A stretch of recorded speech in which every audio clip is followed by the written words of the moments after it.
Well, hey there, ho there. We are back. We are back. Another episode of your favorite podcast that likes to hurt feelings and think about why we do things, not how we do things. This is Woodworking is Bullshit. I'm your host, Paul Jasper, scientist by day, woodworker by night. And of course, my boy is in the chair across the screen, Erik Curtis, fine furniture maker and content creator. Como estas, motherfuckers? Now, I want y'all to understand. You hear these sweet, docile tones right now, how warm these vocals are right now? We upgraded these mics because we love you that much. So warm. That's how good it sounds. So upgraded. You know who else is warm and cuddly? One of my goodest friends. We've been friends. I mean, we met in 2019. Yeah, 2020. 2019 chemistry test. Yeah. And we became fast friends as we filmed a Netflix show together.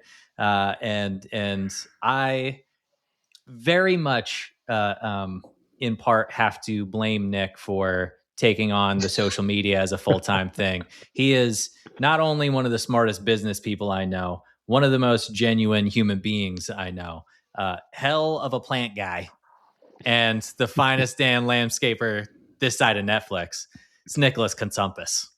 Oh, that was a wonderful intro, Erik. I was going to say that, you're such a humble guy, and just I've learned so much from you. Don't lie, though. I see your little name. It doesn't say Erik Curtis. It says Netflix's Erik Curtis. Apparently that Emmy went to your head. I don't know, but it's good to be here regardless. I feel like what's it been now, Paul? Like 60 episodes, 70 episodes. Like we got a few in the bank. That's I change my name every single episode to try to match single time what we're talking about. You're the first person to ever acknowledge that. So thank you.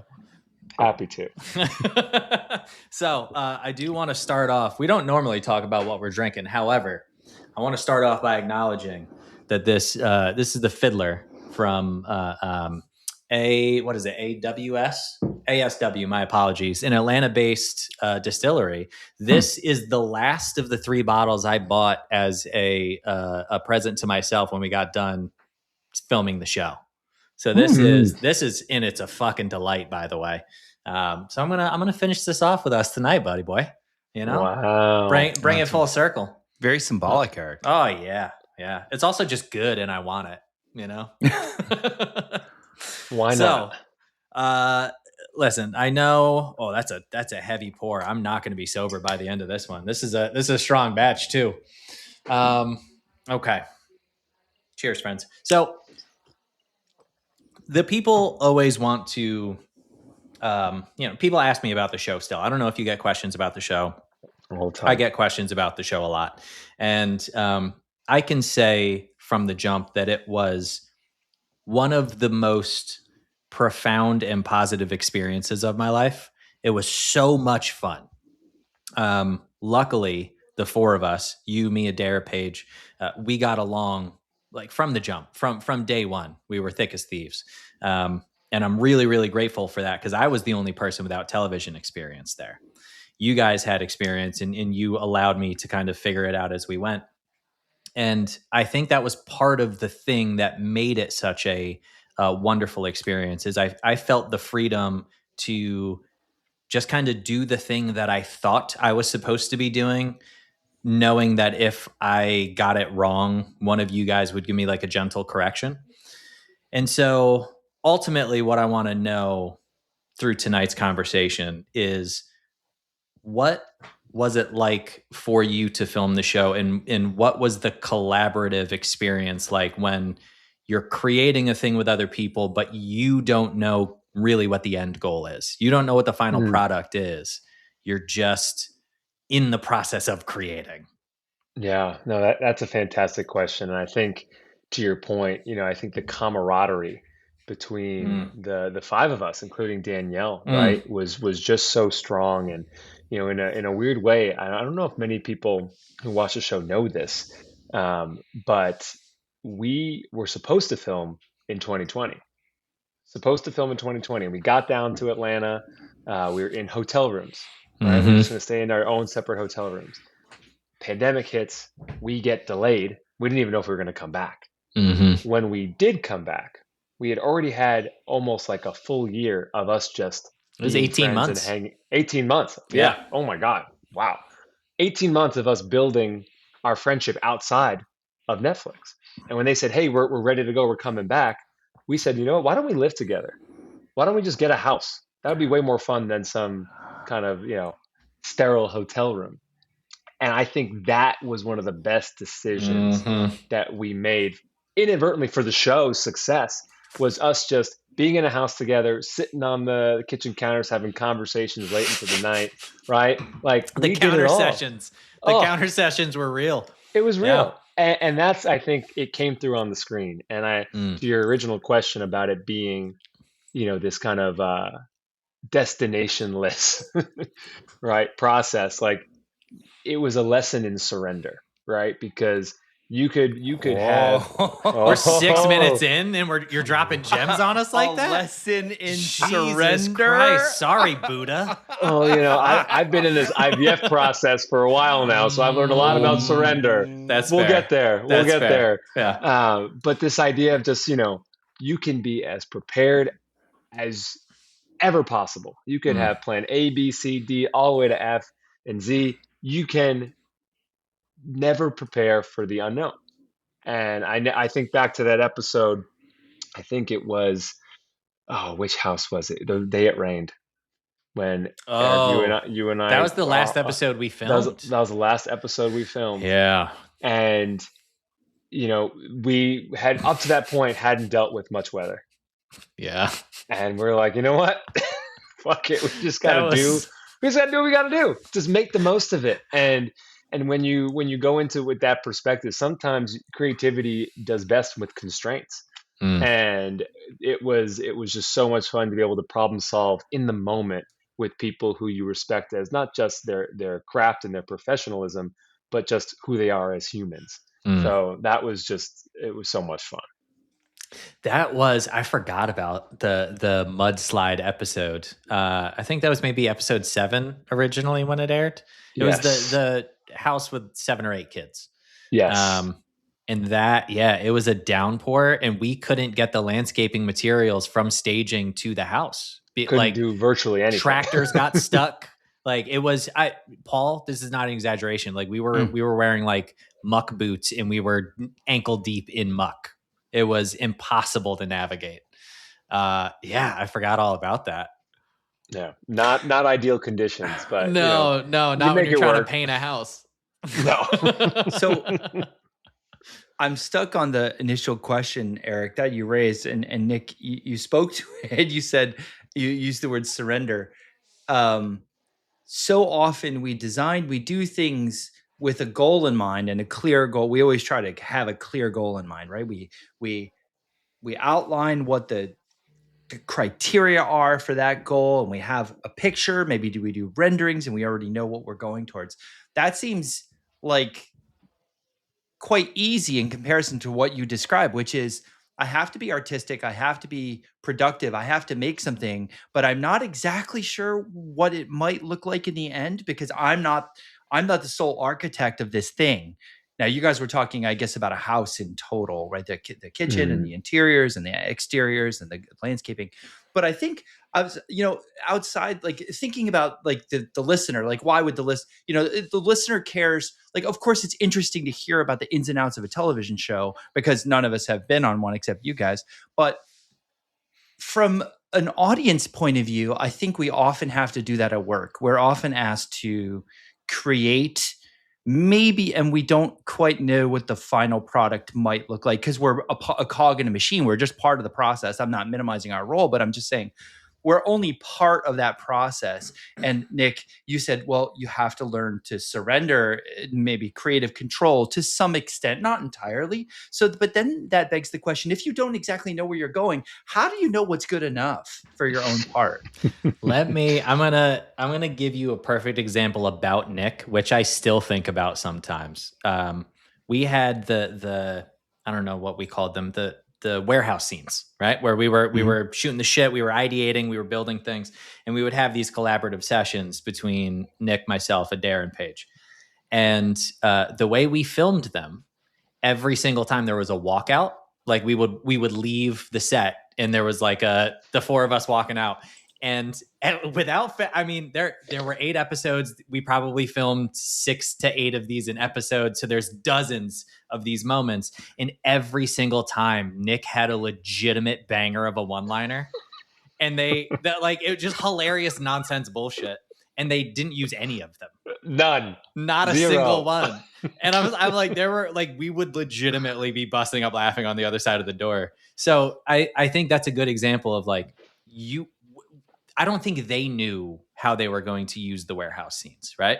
But what Nick did really well in that moment is to bring his A game, to give them something funny, to give them something to make the people smile if they chose to use that as a transition. And they didn't, and that's fine. And the show is still good, I think. But there's a lot of gems on the cutting room floor because of it. Unfortunately, I think it's funny you mentioned the warehouse. One of the lines inadvertently, we were talking about cutting down a tree. This was at the art studio, this huge dogwood tree, and I said, this was subconscious. I said it would be treason to cut down this tree. I didn't even realize what I said. And Erik goes, "Oh, there he goes again." I'm like, "What happened? What are you talking about?" Yep. That's the kind of thing you gotta. In my experience of it, it was, I think that I had an idea of what the show was going to be, and so I tried to bring that energy, and I relied on Tony Sacco, who was our director, Dave Metzler, and Bob, who were our executive producers, and then the 3 of them.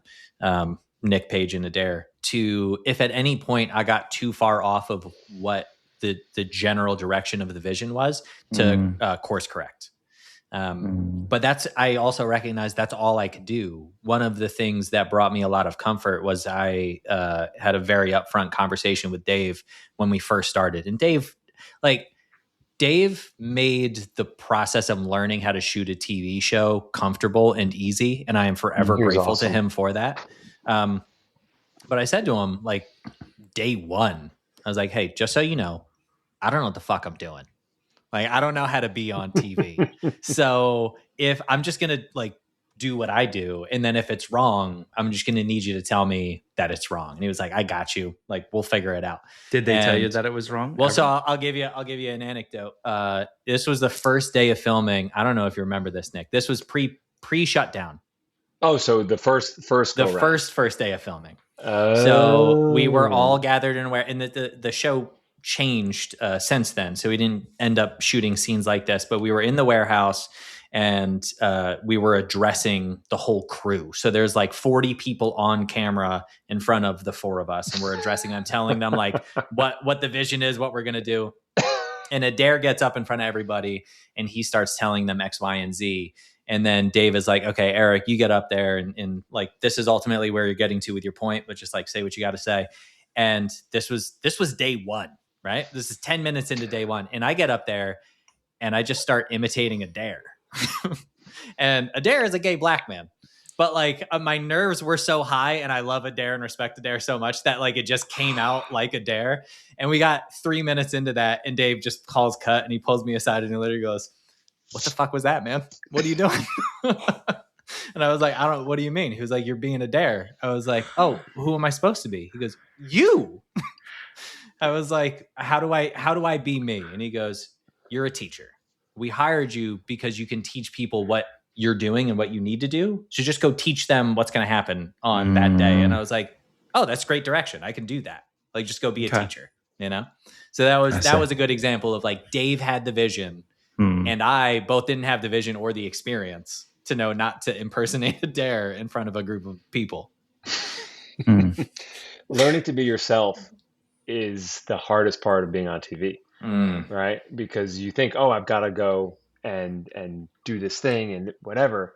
And the best shows are the ones where they've just casted really well and put together people who have their own way of doing things and their own way of communicating. And it's funny, like the best direction I got was, I talk about, I chose this tree and this plant for this reason. It symbolizes this and da da da da. I was so happy and proud of it. And Dave would be like, Nick, that was amazing. Can you say that all again in 10 seconds? And I was like, oh, all right. Like, and it was a good lesson for me that I still use to this day, because if what you're saying is great, it doesn't matter if it's not delivered in a way that keeps people's attention.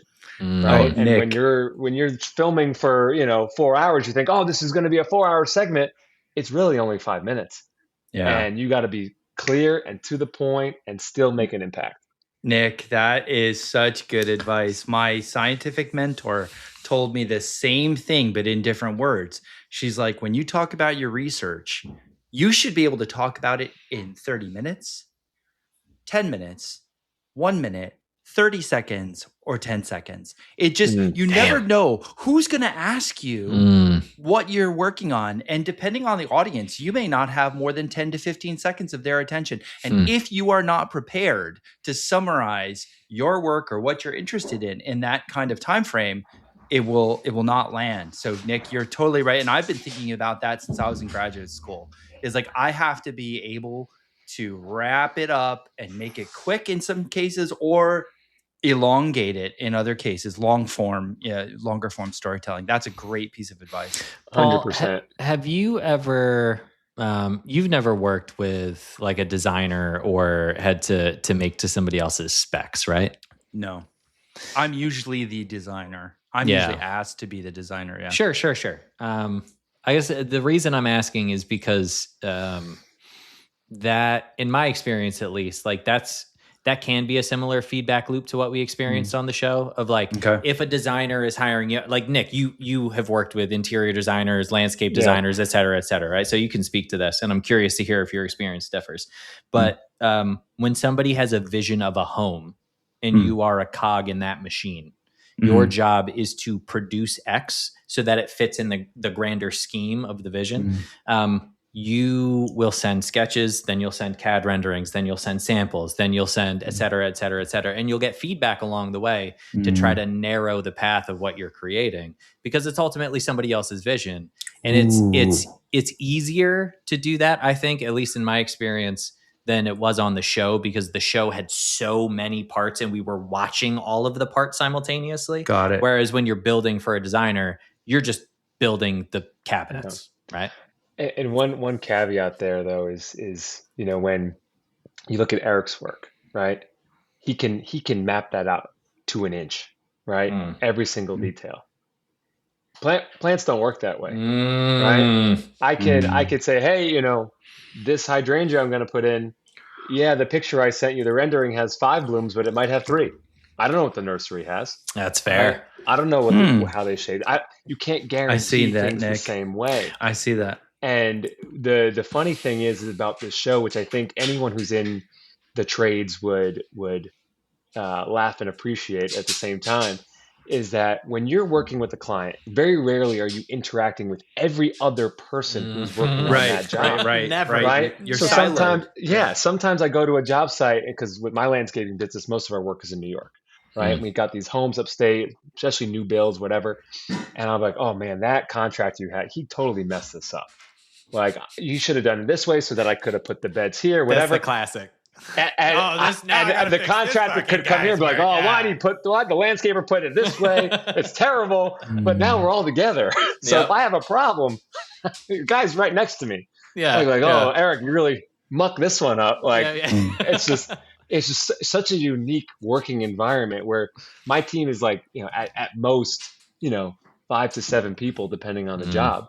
Right now we have a team of 200 with every single trade professional there in a day, working simultaneously. Oh my God. It was nuts. Yeah. So Erik, when you asked me that question, it dawned on me that I do this all the time.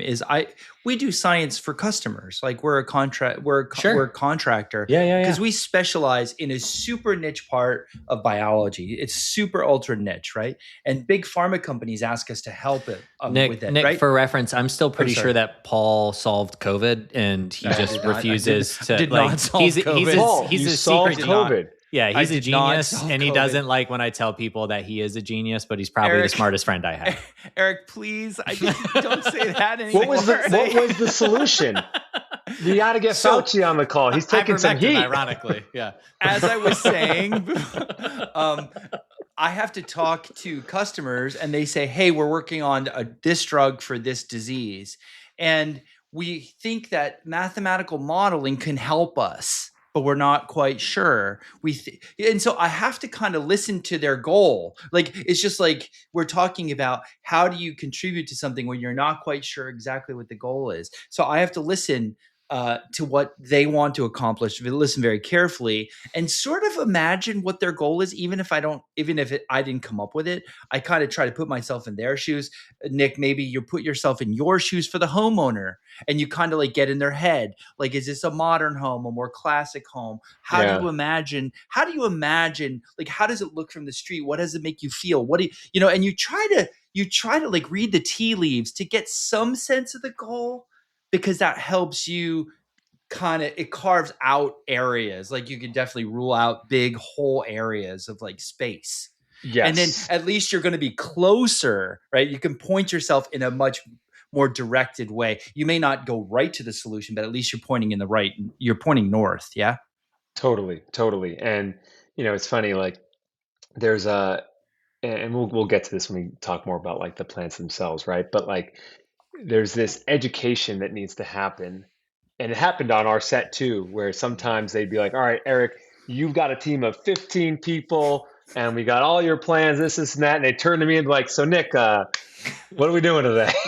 You need two guys to lay a whole lawn, right? Yeah. You've got your 5 part-time guys, and how are we going to approach this? So there is some plant education, and a lot of it stems from this idea and this phenomenon known as plant blindness, where we as humans are less likely to observe and notice plants in our space because they do not emote the same kind of emotional response that we would get for an animal. For instance, you walk by a dog on the street. That dog has eyes, it has a mouth, it has what we view as expressions, right? We notice that dog. You walk by the oak tree and you don't notice the oak tree. Speak for yourself, brother. I fucking noticed the ook tree. Get the hell out of here, bro. For most people. This crowd, I'm for sure noticing the oak tree because you're like, ooh, I'm going to cut that sucker down. I would say 70% of our listeners right now are nodding their head. They're fucking, I noticed the damn tree. Yeah, but you might not notice the flowers. You might not notice the lichen, right? There's other aspects of it that we don't connect with. And when you have that plant blindness, it leads to almost and not anyone's fault, just an ignorance about how plants work. And I'll never forget this. I had a client up in Rhinebeck, New York, and it's a beautiful second home. And she goes, I want to plant fruit trees for my kids. I was like, oh, no problem. Planted those in probably September. Beautiful little 10 fruit tree orchard. She calls me in late November.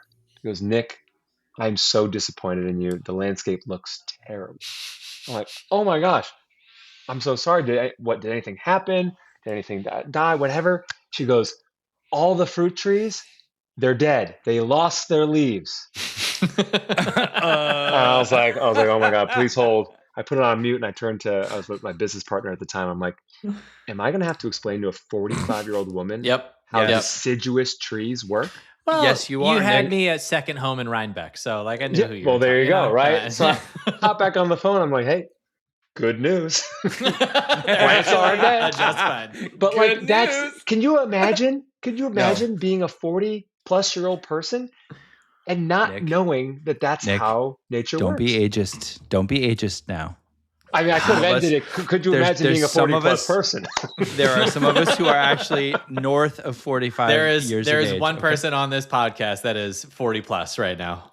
And it is not Erik. We're not going to name names. We're not going to name names. Okay, so I feel like we've danced around this issue, but it sounds to me like creating without a solid goal in mind is something all of us have to do quite often, whether it's in work. You guys had to do it on your show. You do it for customers.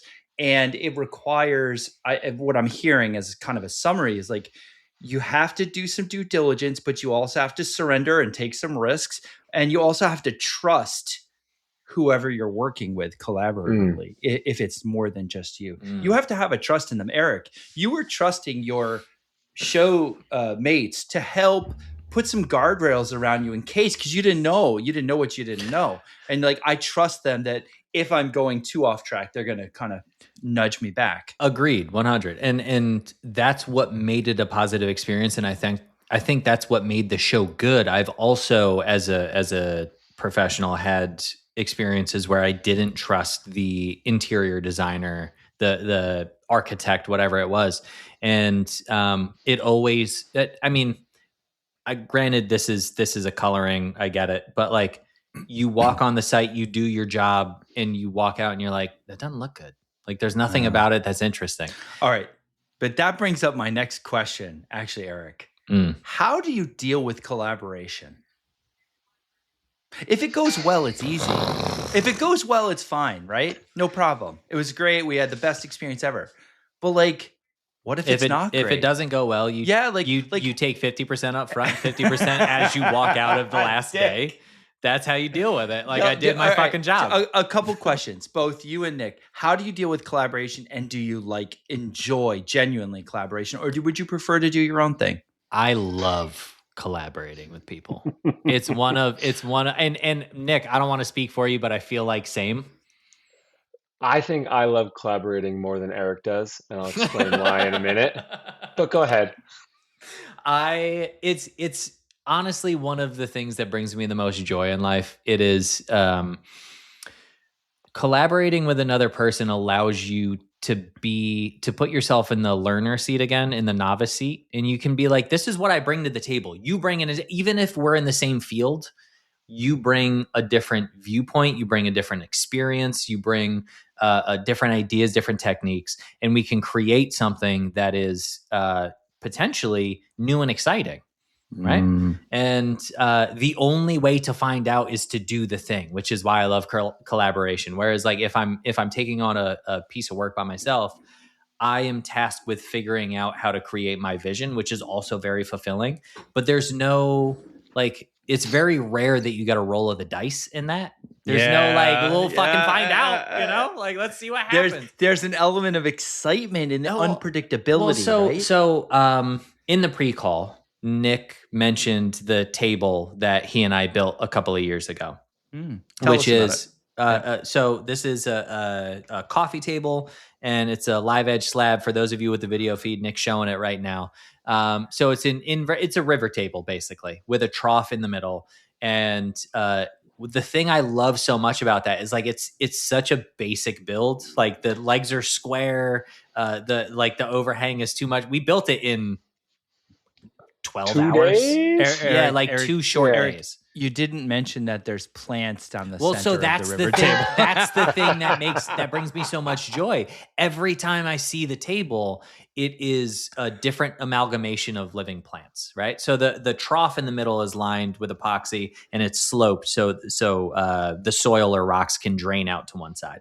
And Nick always puts different plants in there. And when we first shot the table, like we photographed it for his book, we had 3 different types of plants. We had a pothos, we had succulents, and we had something else. We did flowers, actually. We did flowers in one of them. Yep.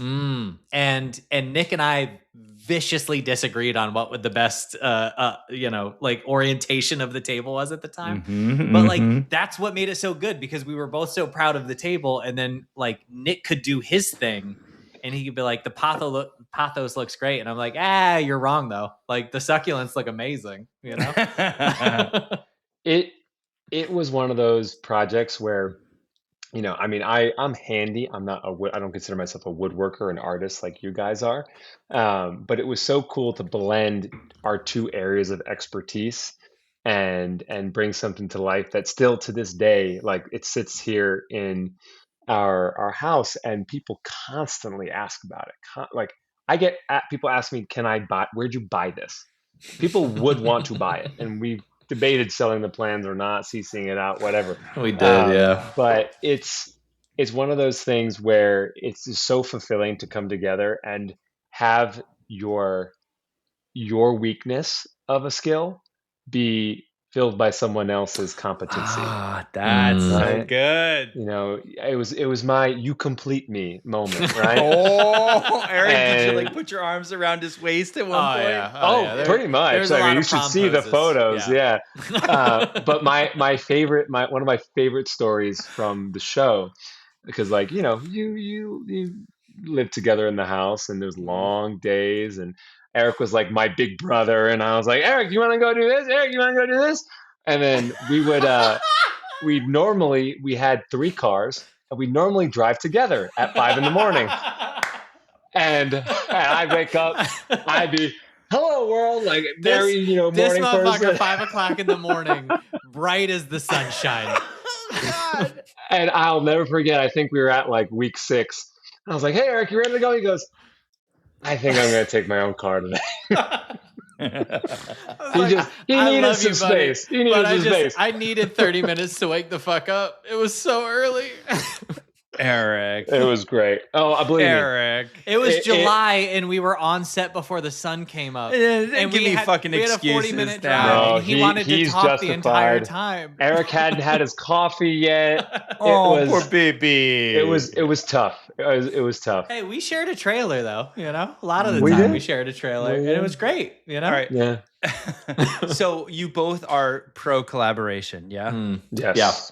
As am I. I'm 100% pro collaboration. But I think it involves a lot of trust in your collaborator, and you have to surrender, Nick.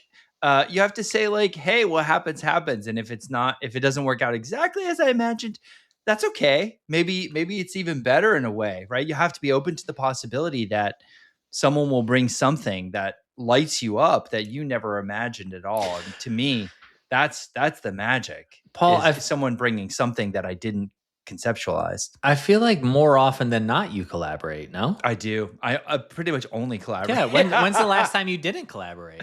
I don't know. Because I'm so bored with my own ideas. So the last thing that I can think of is we had been talking about you making those stacked boxes. And you made a couple of prototypes, and then you got like bored with it, and you were like, it didn't work out. Mm-mm. I feel like there's something in you that having the feedback and having to design to a specification, for lack of a better way to phrase it, the challenge excites you. It does. And the unknown excites me because if you collaborate, you're never quite sure what's going to happen, but I'm willing to find out, like the Gothic chest I'm working on now, like I'm going to send this to Sean after spending 200 hours on it. And he's going to paint all over the motherfucker. He might stripe it. He might put portraits in the windows of the Gothic chest of, like, he talked about a reaper like dragging a king off to his death. He talked about so many different possibilities, and I'm here for it. I'm just so curious what's going to come of it. And he already has one of a big piece of wall art that I don't know what he's going to do, and I'm so like on pins and needles to see what he decides. Okay, I'll say, as far as like the reveal of a thing that you've collaborated really hard on goes, the biggest payoff, and Nick, I'm curious to hear your thoughts on this. To this point, the biggest payoff probably in my professional career was the show, where we did the thing. It took 3 months to film the show. It was a year before it came out. We got the first episode a few weeks before it hit Netflix. I don't remember the exact date. But Nick and Paige and Adair were all in LA. So they like rented a theater and like got to watch it on the big screen. And I was here. I watched it on my couch. And we FaceTimed before. We hit play at the same time. And then we watched it. And then we FaceTimed again. And we all like, literally, I picked up the phone and they were all just like, and I was like, and it was like, holy shit, the show's kind of good. Like it's a lot of fun. It was a lot of fun, man, you know? So it was one of those moments of like, it was such a long process. We started the process, got furloughed for 18 months, filmed it for 3 months, had to wait another year to see the thing. And by the end of it, to see the payoff and all four of us just being like, that was a fun fucking ride, wasn't it? Like it was one of the biggest joys of my professional career, I think. Same. I do think the highs are higher when you collaborate because there's an unexpected element to it, and there's like there's togetherness. Like it's not only the art, but it's the art magnified times 2 because of the social relationship. Like humans are social. All the data, like we're over this question of whether, you know, the importance of relationships, right? This is stupid at this point. All the data says how important humans are to one another and relationships are. All those people who are like, oh, I only like my dog and I hate all people, like it's bullshit. You're deluding yourself. I'm sorry if you have that t-shirt, no offense, but you're fucking messing with, like, it's just not true. We all need relationships, and the Harvard study of adult development, again, the number one strongest predictor of contentedness and self-reported happiness is close personal interactions. And so though that is a piece of collaborating, you know, I've heard the opinion, well, when I collaborate, it dilutes my ideas. And sure, you do have to like kind of, in some ways you can't have it your way all the time when you collaborate. So maybe, does it bastardize or change your ideas or dilute your ideas? Maybe a little bit. Maybe you have to back off maybe a thought you had and let it change. But the payoff is huge. So all you out there who are thinking about collaborating, I would say you should try. So Erik, put you on the hot seat.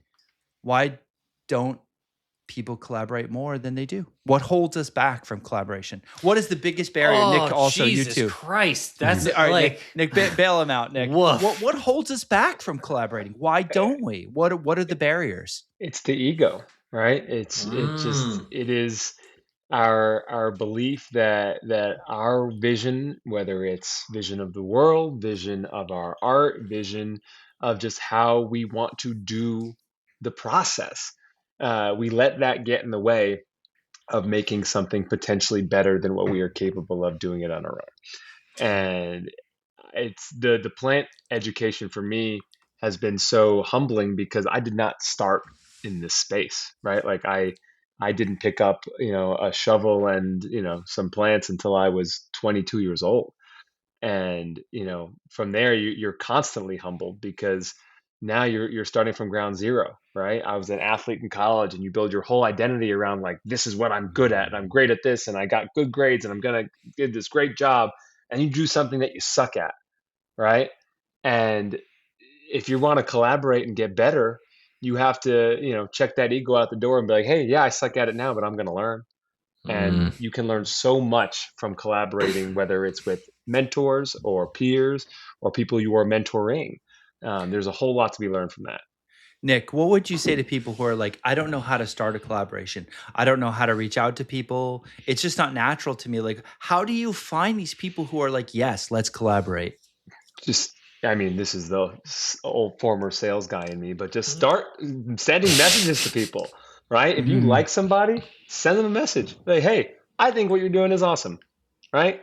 I would love to work together on something. Worst thing they do is leave you on red, right? That's worse than a no, in my opinion. when you get left on red, right? Like, collaborating is no different than like dating.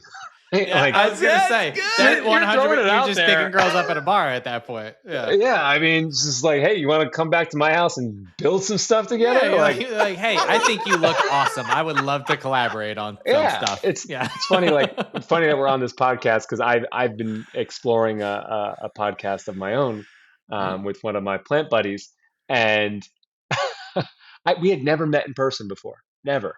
Yeah. And I just sent him a DM and I go, hey, dude, like, you know, I think you're awesome. Like, you ever want to talk about plants weekly? with microphones. And he goes, "Are you asking me out on a date?" You're like, yes. I'm like, yeah, basically that's the male equivalent. Yeah. Oh, Eric, do you have any advice for would-be collaborators? My initial, Nick, when you said ego, my initial thought was to push back against you, but I don't think this is a rebuttal. I think the answer is the same, but from a different vantage point. I think so many people, there's definitely the people who are like, my idea is the best and I don't want it to be tainted by somebody else's thought. But I think there's also a huge swath of people who their ego is telling them the opposite. I'm not good enough to collaborate. I'm not good enough. Yeah. Insecurity. Yeah. I'm afraid that if I collaborate with somebody that I'm going to reveal that I don't know as much as I want to pretend that I know.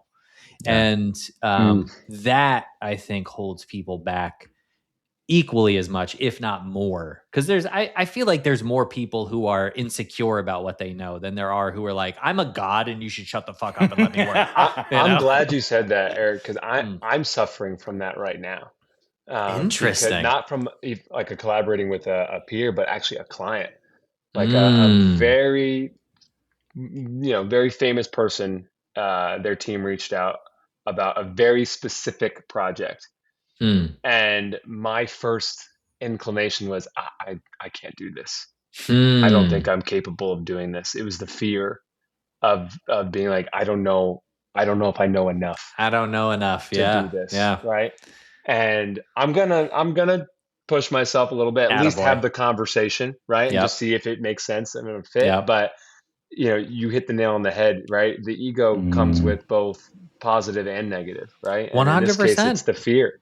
It's the fear of like, oh, well, if I do this thing, I'm going to be exposed that I'm a fucking fraud. Like I don't actually know what I'm doing. Or fear of rejection. If I reach out and no one says yes, that's a judgment that I'm not provocative enough. I'm not good enough. My work's not compelling enough. Yeah.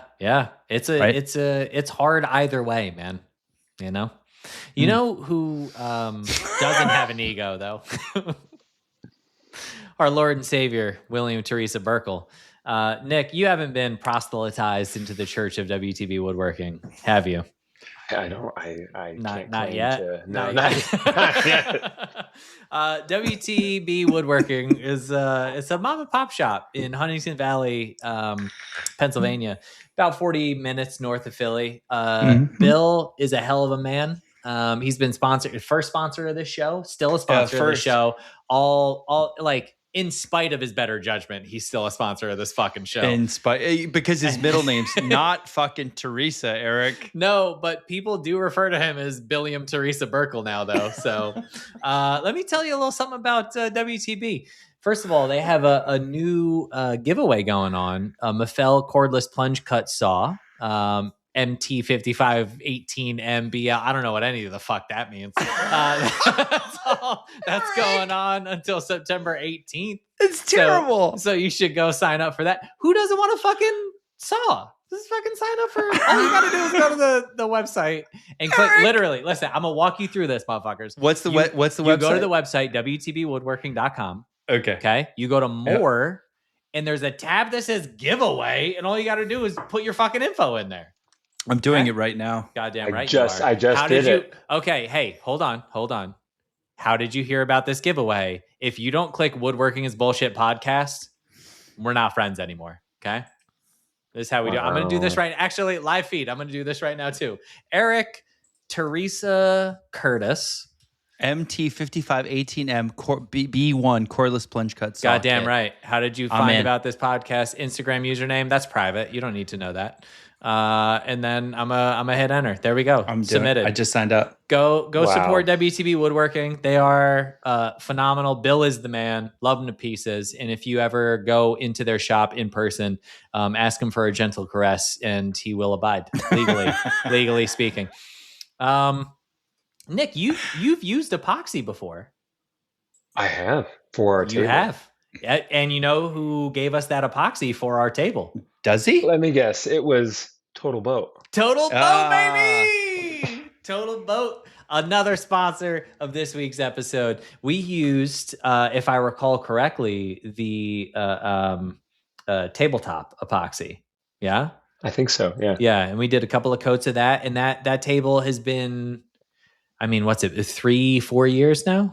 4 years old, yeah. 4 years old now, and you have flooded that thing with water. Filled it completely, multiple times. Soil, everything. I just watered it today. No leaks. It works great. And my plants are thriving in it. What else do you need to know about Total Boat Epoxy? Go pick yourself up some and make yourself a plant table. Do we have like plans or anything like that anywhere? For the table? Yeah. I thought we made some. I mean, I I think say we did. yeah. My plans wouldn't get people very far with my sketch pad. In fairness, if you're interested in making one and covering it in Total Boat Epoxy, it's basically a river table and then just make a bucket underneath. That's all. Like that's all we did. Oh no, not just a bucket, a slightly pitched bucket. With a drainage hole and a plug. It does. The bottom. It does. Yeah. Eric, nice job. Thank we got it done. We got it. You know what's interesting? This is bonus content for the Total Boat Read. We built that. Like Nick just DM'd a guy with a wood shop in LA, and he was Shout like, out "Hey, Angel City Lumber." And the second show that I did with Nancy Birtwhistle was in LA, and we went and used Angel City again to source a bunch of material because they were that fucking amazing. They are unbelievable. This isn't even an ad. This is just the truth. This is Angel City's getting a bonus ad. I had messaged them because what they do is they take fallen trees, salvage trees in the urban environment. Urban LA. salvage. Yeah, which is a major source of wood for some of these neighborhoods. And they basically mill it, and they have their whole workshop there. I had never met their team. I had invited them to a couple events I was hosting. Oh, we'd love to come. Couldn't make it. And I said, hey, you don't know. You've never met me in person. Can I use your shop at like 10 p.m. at night in like downtown LA? And they're like, oh, yeah, here are the keys. We did it legitimately. We showed up at, I think it was 8, and we worked until like midnight. Like we did 2 4-hour days. Yeah. And they were just like, yeah, it's fine. Like, just like lock up when you're done. What on earth? Like, Angel City are a bunch of angels. That's who they are. Okay. They're unbelievable. Great people. It's that's honestly very humanizing to hear people trust instead of all the red tape. That's awesome. That's also Nick's specialty. But what I did hear is the way that they got the salvaged trees from the location to the sawmill, gorillas actually. I knew you were going to say that. I knew it. You son of a bitch. I'm like, he's going to say gorillas carried it. I was right. Listen, sometimes you got to employ. Listen, gorillas need a working wage. Okay, they're just trying to make a fucking living too. And the thing that I love about Gorilla Glue is that they employ fair wage gorillas to make their products. And hell of a product, you know? I was like beyond certain that we were going to get canceled for these ad reads. You think from Gorilla Glue. They didn't cancel us for saying that their product was made of gorillas. You think they're going to cancel us for saying? You said of gorillas by gorillas, bitch. You said it was made of gorillas? Of gorillas, for gorillas, by gorillas. Like, I don't know what else you want. Now? You're calling the audience, you know. Anyway, life. I mean, we are the best ad reads I've ever heard. We are primates, but listen, Eric. Recently, someone sent me a Gorilla Glue ad to my DMs, and it was a gorilla like holding the glue bottle, and I thought to myself, wait. I thought to myself, I'm like, this has got to be AI. This is not. They are not using. They are training gorillas, Paul. They are not using gorillas in their ad marketing campaign. So I Googled it, and sure as shit, Gorilla Glue is using gorillas in their marketing campaign. So I'm like, you know what? I thought we were going to get canceled. Amazing. But maybe we're going to be the best ad read they've ever had. Amazing. Nick, let me tell you something about Gorilla Glue. Gorilla Wood Glue has less water, more glue, and a stronger bond than the other guys. It dries a natural color, so it has less yellowing too. It cleans up with water, is non-foaming, and that bond, it's actually stronger than gorillas. True statement. True You know, statement. I actually use all Gorilla products. Funny enough. Thank you. Thank I you. do. I like their tape. Excellent. The Gorilla Okay. tape, very Yep. good. I didn't Good know stuff. they had tape. Oh, they if do. I'm Tape, being the honest. They tape, do. the tape is Yeah, not fuck made of ducks. gorillas. It's made by chimpanzees, rivals. Wow. No, Yep, I know. Who that knew? doesn't sound okay. Hey, they're probably all endangered Of anyway. chimpanzees for chimpanzees by chimpanzees? So. No. 4 gorillas made of chimpanzees Wow. By gorillas. by gorillas. Got it. This got it. is so they're predators, is what we're learning. Yes, because they would run out of gorillas for the glue, so they had to use other Okay. primates. So Nick, what do you think they're using for the filler? We're not allowed to talk about that. That's under NDA. That's a NDA. trade Okay. secret. Yeah, trade Paul, secret. Paul, what's your experience with the filler, real quick? Inform the people, Yeah, please. it's Contractually really- speaking, you do have to tell people about the wood filler. Eric, I try not to use wood filler because I'm not a That's hack not like you. that's not what they're paying us to say, buddy. What are we doing? When I do need to fill a hole, because Oh no. because I used a nail instead of woodworking techniques. So you can get yours at GorillaTough.com/woodworkingisbs. That's GorillaTough.com/woodworkingisbs. And thanks to Gorilla Glue for sponsoring this week's episode. Side note: no gorilla product is made with any endangered animal of any kind. That No part. gorillas were harmed in part. this ad read. Just Paul. Okay, Oh, what else you no. got, buddy boy? All That's the right. one. That's the one they're going to Okay. cancel this contract for. Oh no. You jerks. It was so innocent and you two assholes ruined it. I think that's the most authentic ad read they've ever gotten. This is what I'm saying. If they don't want us, then what are we even doing? This is who we are. Oh God. Okay. Regroup. Hi everyone. This is Woodworking Bullshit. People have been writing to me about our ad reads and they love them. I kind of do too. All right, enough of that. All right. So we have a tendency to jump the shark here. We go like deep into an issue and we don't talk about like the kind of the entry point or the simple things. So Nick, you love plants. You have a landscaping company. You've appeared on multiple shows.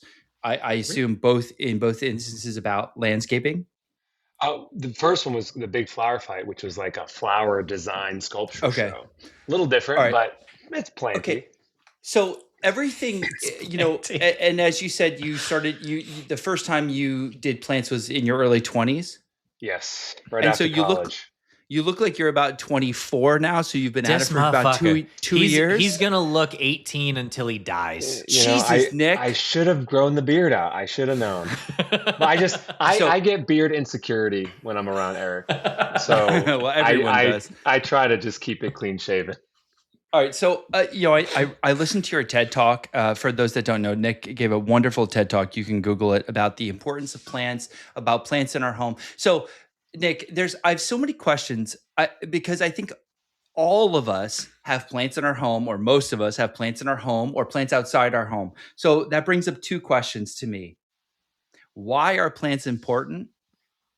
Are they important? And how do we make our houses look good using plants? What do we do wrong? What do we do right? Help us in this topic. Like, I don't even know what the entry point is. It's so big. Can you help us? I know that plants are important. How do you know that? How dare you insinuate that they are I'm a not important? scientist. Nick, I'm a scientist. That's I true. assume nothing. Well, how do you know? How do you know they're important? Plants are from a climate perspective, one of our That's true. best natural resources to fight climate change, absorb That's CO2, true. produce oxygen, provide us food, provide us shelter. You guys wouldn't have a job without plants. That's true. That's You true. guys That are part. out here That being, metal workers or stonemasons or some shit like that if it wasn't for plants. And I think that, above anything else, right, plants are a lesson in patience, right? For anyone who's getting involved in plants for the first time, be it house plants, growing food, landscaping, what have you, right? Plants are slow. And for me, that was like the most frustrating aspect of getting into this because I was such an instant gratification person, right? Hmm.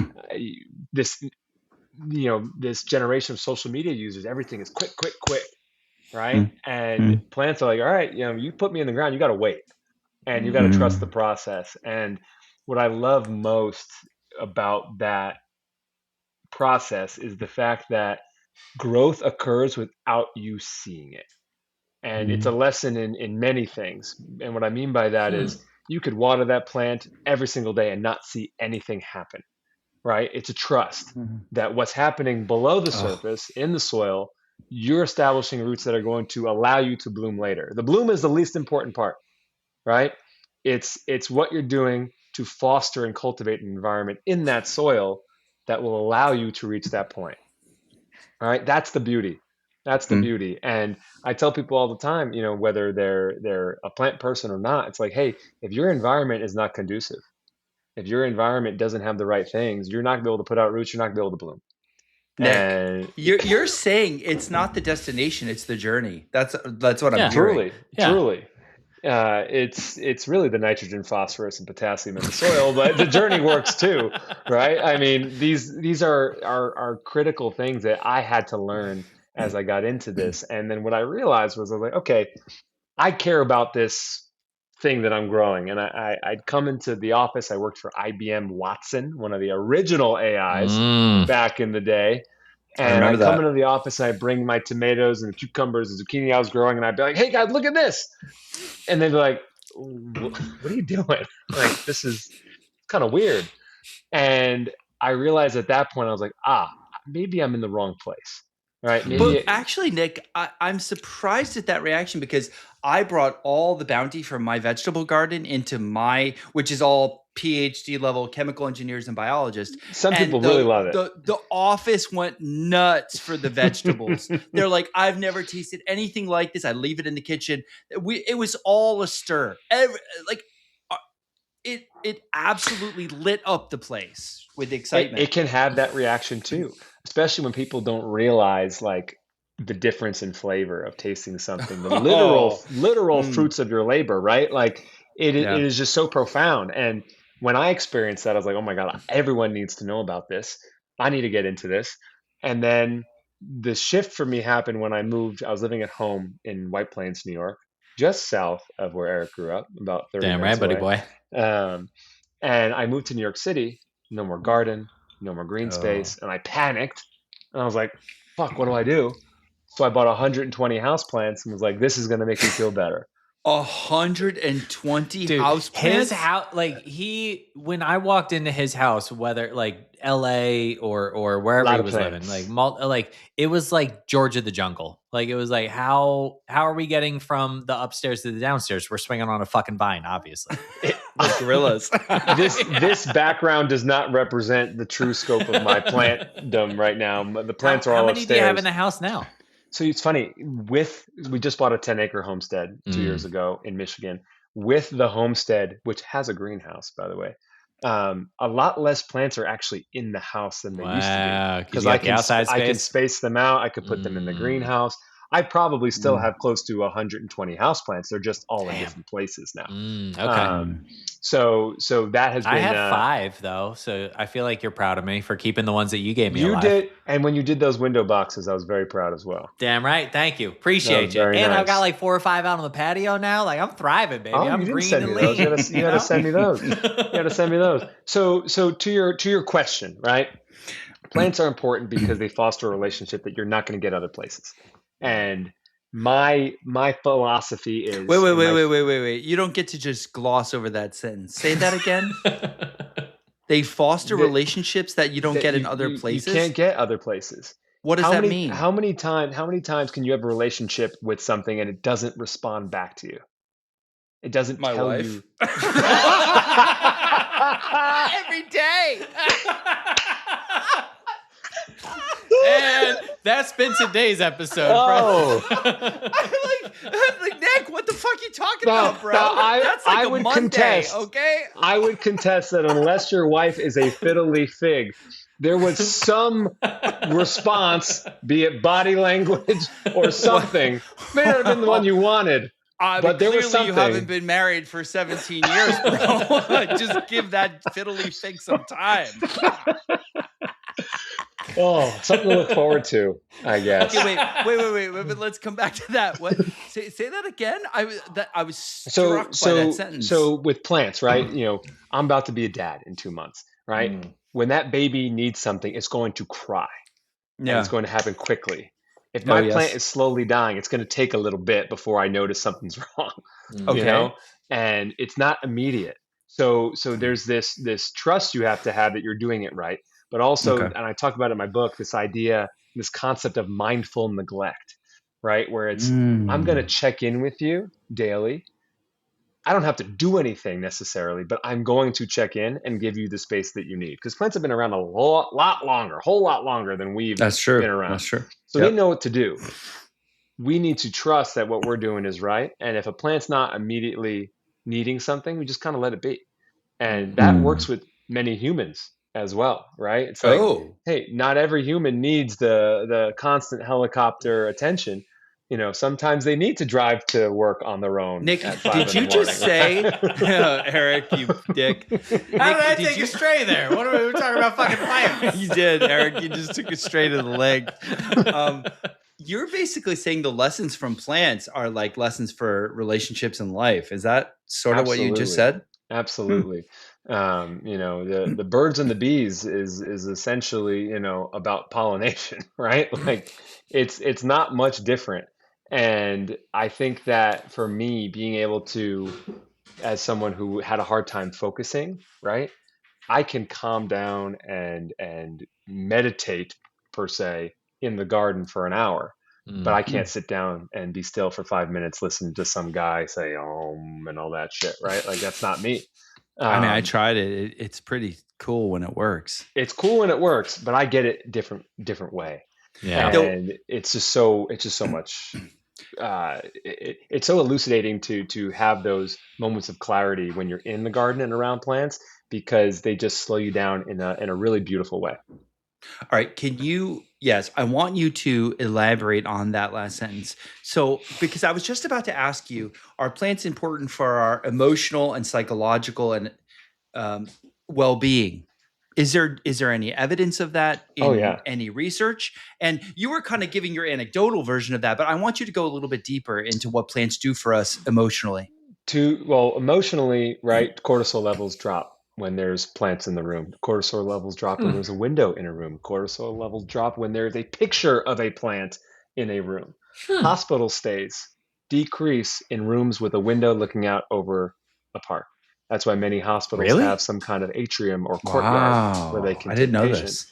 Japanese forest bathing, one of the coolest concepts. Doctors actually prescribe time in nature. Forest bathing? Forest bathing. That sounds like a Benjamin Franklin thing to just get some honeys naked. Like he was a dog. He was an animal. Yeah. An air bath on the balcony? Sure. Yeah. But there's also some newer research, and take it with a grain of salt, right? But like the VOCs, the volatile organic compounds that trees emit to communicate, are actually beneficial to us in some ways. Okay, we'll see about that. I'm a little skeptical about that, right? Me too. I'm not smart enough to get into this conversation, so carry on. But what we know that trees communicate like this with their kin, and I think that it would be naive of us to assume that we are not positively impacted by nature when we have spent 99.999% of our development in nature. Yes. And then we said, you know what? What if we forget this whole nature thing? How about the box? Let's build the box and live in the box instead. So Nick, what do you feel about like Sex in the City, Urbanite, Concrete Jungle? Let's I meant the show. I don't know if you watched it. I was gonna say I didn't think Mr. Big was right for her. I was an Aiden guy all the way. I thought you but shot me a we look could that's keep like, it about what are you plants. talking about? She was Carrie was toxic. Okay. Okay, but that whole idea of like urban lifestyle, like that's where it's at. That's the pinnacle of life. Oh, God. To me, seemed. I'm just gonna put it out there. Seemed misguided. My wife, when we first started dating, she's like, "Oh, it'd be so cool to live in the middle of the city, and you could do this and you could do that." And I'm like, "Yeah, but there's no green space. There's no lawn. There's no trees. There's no flowers. There's no vegetable garden. There's no beehive. We have two beehives. We have chickens." I'm like, "There's none of that. Like, doesn't that?" And as we've been together and she's gotten older, she's like, "Oh, there's no fucking way I would live in the middle of the city." I would argue that, because I think about this a lot, I would argue that the biggest failure in America when it comes to happiness and community was the expansion of suburban sprawl and non-walkable cities. I think that was probably the tipping point where we could have looked at Europe and said, look how Europe does it, where these little smaller Make it more cities, green. public transportation's very green, right? And allowed for more interaction.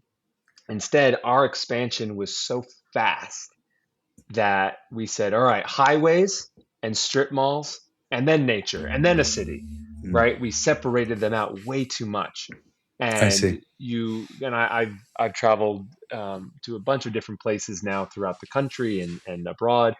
And the places where people are happiest are the ones where there's nature. I mean, you look at blue zones, right? And these are, what are blue zones? Blue zones are areas of the world where the population consistently lives to be well over 100 at rates not seen in other places. Oh, yeah. Sardinia in Italy, well-known blue zone. Okinawa, Japan.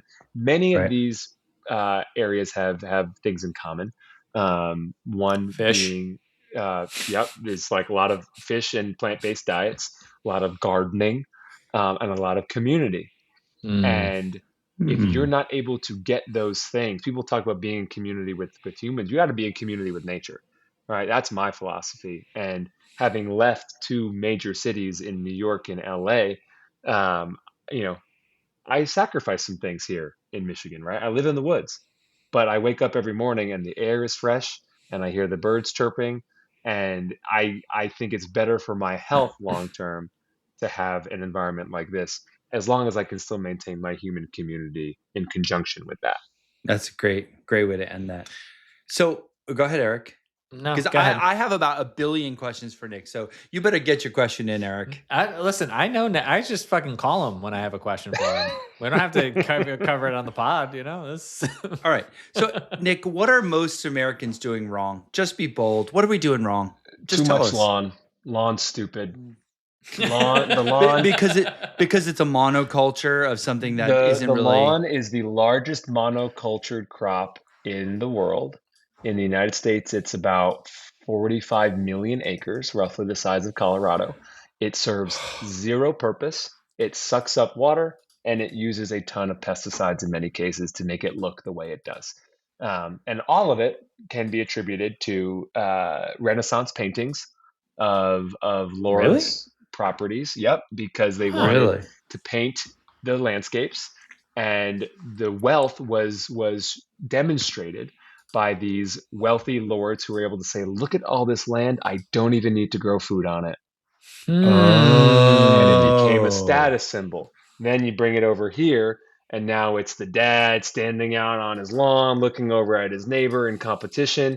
It's become this masculine thing that is all about status, right? How do my lines look? How crisp is my grass? The white picket fence, the lawn with the lines mowed into it. Functionally, rarely ever used, especially front yards, right? If you want to have grass and you don't want to treat it with chemicals or add excess water to it, and you want to play with your dogs and your kids, go for it.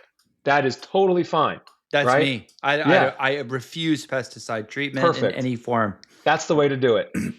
If you have a lawn that you just stare at and you don't use, there's no point. There's no point. Like, how many people do you see outside hanging out in their front lawns these days? Not very many in most places. Of them.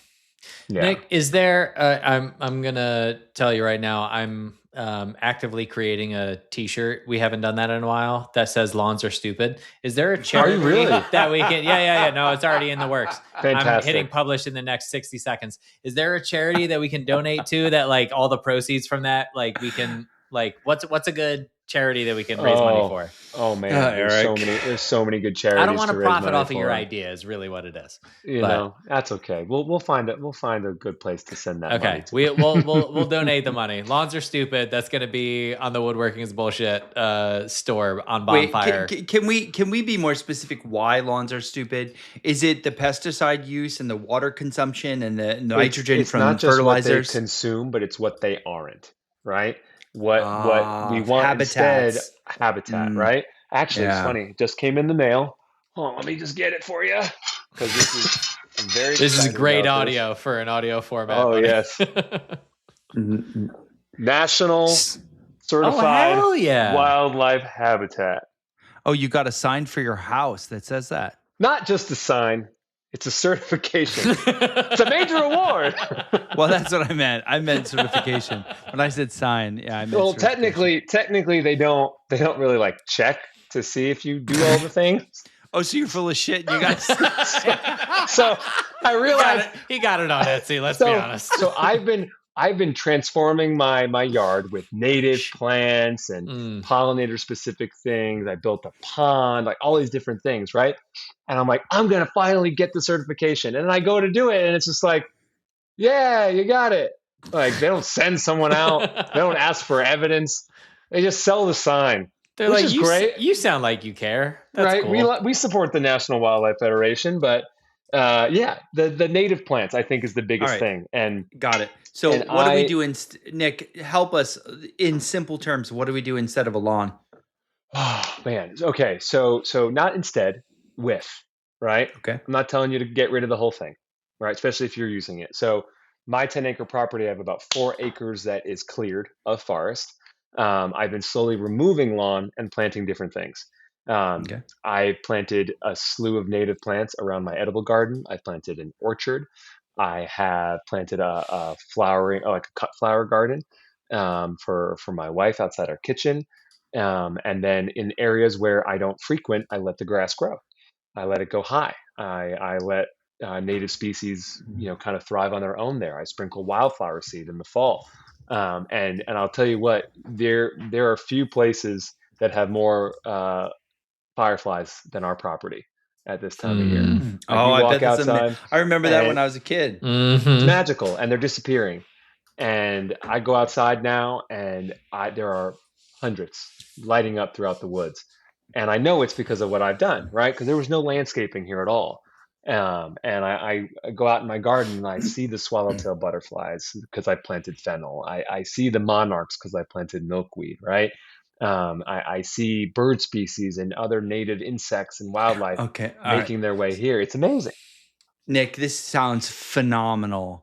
And what I also think at the same time is I don't have this knowledge base. So what, like, I don't, and if, like, I think the majority of listeners don't have the knowledge base that this attracts that, or this grows well in this kind of, like, how do we start? Can you give us like an easy way to start?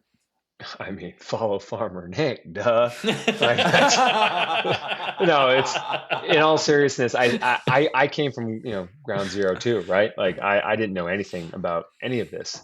The best way that I learned was I would talk to nursery growers. Just go to your local nursery, right? And there are native plant nurseries out there too. Native plant nurseries are becoming very, very popular, especially as more people want to see these things that are less maintenance, that are just as pretty, that bring wildlife, right? If you ask a question, hey, do you want to plant native plants? People are like, maybe. But if you say, hey, do you want your kids to run around and see butterflies and fireflies? They're like, oh, yeah, I do want that. So you just got to reframe the conversation. So there's this really cool company that I've done some work for called Wilder. It's a Wilder project. And let me find it. Native Plant Project. They're fantastic. They've got a ton of great resources for being able to find native plants and learn from experts and do a bunch of different things that are related to habitat building. And you can get like your Wilder score, where you go on their website and you say, hey, here are the elements I have. Here's what I see. Here's what I don't see. what's my score and what can I do to improve my score. So there's cool. some really cool resources in there to get started, especially if you're starting from just a regular lawn. All right, what about inside the house? Oh, inside the house, just start buying plants anytime you see them. At the grocery store, at Home Depot, steal them from your friends' houses, right? Like whatever you got to do, bring them inside, because not everyone A has access to a 10-acre spot of land, right? And B, like having something inside that is green and is going to just be a nice kind of respite from the stress and chaos of just home life sometimes, right? Like it's a nice reprieve. And for me, yes, I have 10 acres, but I still have a bunch of houseplants in the house because it just makes me feel good. I like seeing them, right? And we've got these super high ceilings now in the house, and I keep pushing the limits of what size plant I can bring in. I brought in this fan palm recently that's probably about 12 to 14 feet tall. It's great. I love looking at it, right? Takes some adjusting, right? It was not happy for the first week, but how it's does getting Anna there. feel about it? Oh, she is on board as long as she doesn't have to take care of it. Yeah, let's speak about taking care. How much time do you spend in a day taking care of the plants? Not enough. But how much do you think you should? Indoors, maybe let's just an hour, 90 minutes once a week. Okay. That's it. Once a week. Once a week, an hour, roughly, right? Watering, some pruning, some fertilizing. I think that's a lot for certain people. I think that could be a deal breaker. That's a lot for a lot of people. No, it's a deal breaker for me. Not that it's a deal breaker. The thing that I'm always most afraid of is pruning, because I feel like I don't know how to do it. Bro. I don't know what to cut and Chop where. the shit in Bruh. Chop it in half. That's it. What the fuck does that mean? Like, you can't just say shit confidently and then like expect me to understand. Like okay. So I'm gonna combat this. 1 hour is a lot of time, right? That's 1 hour for like 60 plants that I have inside. Okay. Right. Okay. If you got 5 plants, it's gonna take you 5 minutes. Sure. I throw them in the shower. I turn it on. I give them a good that's rainfall. More than most, and right? That's about it. It's pretty good. So to the pruning part, right? Plants are insanely resilient, and I had a plant in the greenhouse, this hibiscus plant that was topiary, right? So it was kind of on a trunk, and then it had a bunch of branches out. It got infested with whitefly, which is just more of a pest that not a huge problem, but I just don't want to deal with it. So I literally cut it. I cut it in half. I just cut it in half. I was like, all right, we'll see what happens. It's just like, fuck it, let's find out. And it grows back, right? Okay. I had 10 trees removed. I actually just posted about trees being removed from my property. I saw it. 10 trees removed. Some stumps we grinded, some stumps we didn't. The stumps we didn't, guess what's happening? It's growing back. The whole thing is growing back because it's like an iceberg. All the stuff that's allowing it to survive is beneath the surface. Now, obviously, you cut the tree down, it's likelihood it's going to make it back that it's probably small. But like you go through the neighborhood, especially in cities, Eric, I'm sure you see absolute hack jobs on some of those city trees. Absolute hack jobs. But what's happening? They're growing back. They're growing back. They always grow back. They always grow back. So when in doubt, cut it out. Okay. All right. When in doubt, I thought you were going to say something else, but all right. We've had enough of that. So Nick, you pivoted to, oh, Jesus Christ. You pivoted to my next question, which was, there's a lot of woodworkers who listen to this podcast and we have to buy lumber. And there is sensitivity with which trees are being felled, where, when, what impact does it have? Am I, by making it into an object that will be celebrated for the next 500, 100, 550, whatever the timeline is, let's say, am I honoring that tree for the next century or two? Or should I feel bad that it was cut down in the first place? It's a very complex relationship with why not both? Wood. So, why not both? Sorry, why not feel bad for it, but also grateful, right? I think I do. So, where do you shake out about the use of trees for lumber and woodworking? Yeah. And Eric, maybe you and I can give our opinion. Yeah, I think that responsible forestry is one of the most misunderstood Yeah. aspects. Please Uh, responsible? Can you, yeah, for so Mary's sake, define responsible? yeah, so for me, and I actually, it's funny, I went to the Tree Congress last year in DC, which is a congregation Really? of both environmentalists, conservationists, and the forest industry as well, Hmm. because they work together. Because the forest industry knows that if the practices continue in a certain way, there's not going to be enough good forest left, Yep. right? So Mhm. for me, if it's old growth, we shouldn't be touching it, right? Like those trees took Yeah. hundreds, Oh, hundreds of sometimes years, thousands, right? thousands of years. If you're in the Yeah. redwoods, thousands of years, right? Right. Right. And to be in the presence of those trees, which I had the fortunate opportunity to do in the spring this year, was truly unbelievable. Very humbling. Mm. You went to Very humbling. California, the California Yeah, redwoods. I was up in the Eric, have you redwoods. been California Oh redwoods? yeah, multiple times. It's Yeah, Oh, it's it's like it forces you to think differently. Camp it yeah. under a does. sequoia, and you'll never want to like be like, yeah, fuck it, let's cut this thing down. Yeah, Oh, yeah. So for the listeners, if you haven't been in the redwoods or sequoias, it's a life. It's one of the. It's a life yeah, experience. It Please is, continue, yeah, yeah. Nick. 100%. And I think if we can leave our old growth alone, obviously, and you guys would know better than me, but I know that farmed trees are not always as strong Hmm. a wood as some of the older ones, right? But like we have to find a way to have balance.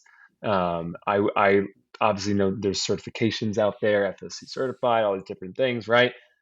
Do they make a huge difference? I'm sure they make some difference, right? But I don't want if you're going to build, like build responsibly, and don't just build dumb things that are not going to be Mm. impactful or functional to people, right? I think what you guys do, it's art, and that will always have a function. It serves a function, whether it's a bookshelf or an armoire or whatever it is that you're building, right? It's still better than plastic. I hate plastic way Mm. more than knocking down some trees. So it's a tough balance to strike, but you guys probably know even more about it than I do. Eric, please. Where do you shake out? Well, luckily, I know Pennsylvania is one of the most sustainable states in the country as far as its forestry practices goes. And it is Pennsylvania and Ohio are largely the capitals of hardwoods on the East Coast. And so I'm very lucky to live in a place where I know all of my sawyers get their materials from local forestry services. It's great. We get good shit because of it. Like we get first dibs. So it's easy for me to be like, yeah, you should buy sustainable shit. Um, but it's I don't know. Like if you make a thing with your hands, you are more likely to keep that thing for the rest of your life. And Agreed. so you are already cutting down on the amount of waste, whether it be lumber waste, plastic waste, whatever it is that's getting tossed out and burned, thrown in a landfill. And so just the simple act of making, even if the forestry, like even if the sawyer that you got the material from wasn't the best practice, you're still cutting down on your waste. And I think that's a good thing. Okay. Paul? So, oh, go ahead, Paul. Nick, no, please react. I was going to say, obviously we cut down trees for wood and utility in that way. Um, the vast majority of the rainforest is being cut down for cattle and livestock, Mm-hmm. right? And I Mm-hmm. think, and I'm not going to get on my vegan soapbox here, right? But like, if we're concerned about, the wood consumption and everything, let's just change what you eat. If you feel that strongly about it, right? Um, Mm. and that can go for a lot of different aspects of our natural resources and water and other things like that. So it doesn't bother me to cut down a tree here or there, as long as you're using the full depth of that tree. For example, the trees that we had cut down, I'm inoculating the branches for shiitakes. Cutting stumps for my garden. Hell yeah. Using the ground wood chips for pathways. Right, nothing will go to waste. And if you think, Eric, you remember when Trent was on our podcast about his book Evergreen? Yep. A lot of the huge fires that we're seeing is because not enough trees were cut down, forest mismanagement. Yeah. The whole don't cut down anything is actually it's actually problematic. Conservationism is in itself a colonialist practice. If you've ever heard of Dr. Robin Kimmerer and her work, her book Braiding Sweetgrass is incredible. She has Native American roots in, I believe, upstate New York, and she's also a scientist. And she, in her botany classes, would talk to the professors about, hey, if you want the sweetgrass to grow back more vigorously, you have to harvest it. Like you have to take. And if you want, and it's no different from the forest, right? If you want the forest to be healthy, you have to take from it. Otherwise, you end up with these huge forest fires and uncontrollable disasters. Well, that's what we had. That's what we had for 70 years. It was a no burn policy, right? It was like any forest fire was devastating and bad. And then, and now we're living in the repercussions of that. Yep. I was in Arizona not that long ago, and I noticed around Flagstaff there was a gigantic ponderosa pine forest, but it was kind of sparse. It wasn't like super tight trees everywhere against each other.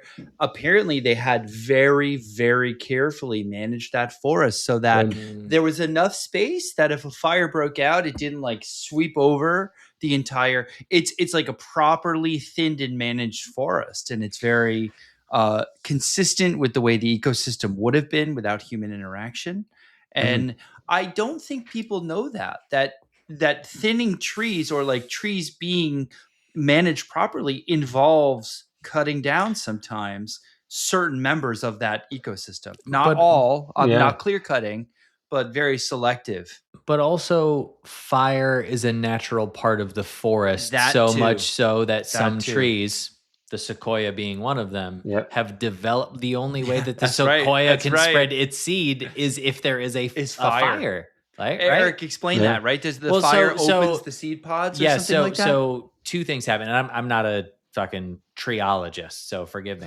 But Nick is. but arborist, treologist, Yeah. Well, the 6 and 1/2 dozen the other. So the sequoia has a skin. The bark on the sequoia is like substantially thicker than most trees, 6 inches, 8 inches thick. And that is partially so that it can withstand the heat of the fire and the mechanisms of the tree not burn, but also the pods do not open unless they are burned. And so the forest fire that occurs in the Western US and California, et cetera, there are the trees will drop their pods. They will open if there is a forest fire. And there are also animals, there are hawks of some type that they seek out the fire because they know that the sequoias are dropping their pods and opening so they can get at the seeds. They pick up the seeds. They dive face first into the fucking forest fire. They pick up the seeds and they carry the seeds elsewhere. And that's how the forest continues to expand. Bro, hawks don't eat seeds. Whatever. It's not a fucking hawk. It's whatever. It's a pigeon. Okay. I don't fucking know. It's a bird. It's it's fucking avian. All right, someone please Google a New York City pigeon flies into the inferno. Google fire pigeon and you'll figure it out. Okay. Someone please verify Eric's story because we have. But what he's saying is correct. Because they need the heat. They need the heat to be able to release and germinate and go through that process. Some seeds literally need to be ingested by an animal and let the acids from the stomach, and then when it's pooped out after, it's the perfect little germination station. So the sequoia pigeon, as it the were. Sequoia Eric. fire pigeon. If you've taken nothing else from the podcast today, remember the sequoia fire pigeon. Maybe that's the T-shirt. It's a pigeon shitting out like a fire seed, Eric. All right, shitting out an entire sequoia. I have. So you asked me earlier, like, how do I feel about lumber and harvesting of trees? I have 2 points, and I think one of them has been discussed already. So first off is longevity. It's a woodworking to me, and I hope all of you who do woodworking feel good about this. It's a wonderful way to honor this natural resource. I do believe that the things I make will carry on past my lifetime. I'm almost certain of that. And we see in museums, not that my pieces are going to be in museums, but we see that well-made objects are cared for and prized by humans for centuries, right? So something you make, you could, where it would have biodegraded in the forest, and there's a role for biodegradation as its habitat and nutrient for other animals. That's true. I'm not saying we don't need that, but it also prolongs this natural resource in terms of centuries. And humans are part of the ecosystem. We love it. We treasure them. We use them. Dressers, from the 1700s, 1600s. It's wonderful. The fact that we still use them. Yeah. And so I love the longevity piece of woodworking. And the second piece I love is I try, Nick, to buy domestic woods because I feel like at least domestic woods, and they're so beautiful. The walnuts we have here, the maples we have here, Eric's favorite, the cherry. He's like, in the if you have the video feed, you can see Eric surrounded by cherry.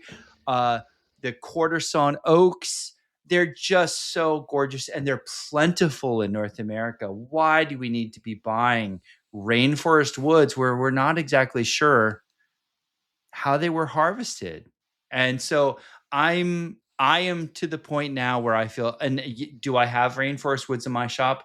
Yes. Did I buy them? No, anymore. I do not buy them. If someone gives them to me, hey, my uncle had this for 50 years in his basement, and you want to give it to me? Sure. I might use a little bit of it, but I do not purchase rainforest woods voluntarily. It's good practice. Go ahead, Eric. Were you gonna say I don't something? remember. I was going to make a joke, but I don't have it anymore. Okay. Let's get the fuck out of here. Yeah. So with that, Nick, great discussion today. We started with the idea of creativity. How do we create without knowing exactly where we're going? And I think your Netflix show was an example for both of you, how you do that. And you talked about the trust and the excitement, the surrender, right, of your ego to like, I don't know what's coming. We talked about the importance of collaboration and how to get it at, and maybe what holds us back. We had the most horrible ad read in the history of the earth, or best, depending on your point of view. And then, Nick, thank you so much for it. Thanks, buddy. I still have a bazillion questions about plants and botany and how our relationship with trees. But thank you so much. This was fascinating. Oh, this is a blast. Thank you guys for having me on. We'll have to do it in person next time. Hell yeah, man. Hell yeah. All right, for those of you who are our patrons, you get the after show, and we're going to talk more to Nick after this. I hope you join us. Thanks, friends. Thanks, everyone. Thanks, Bye. Nick.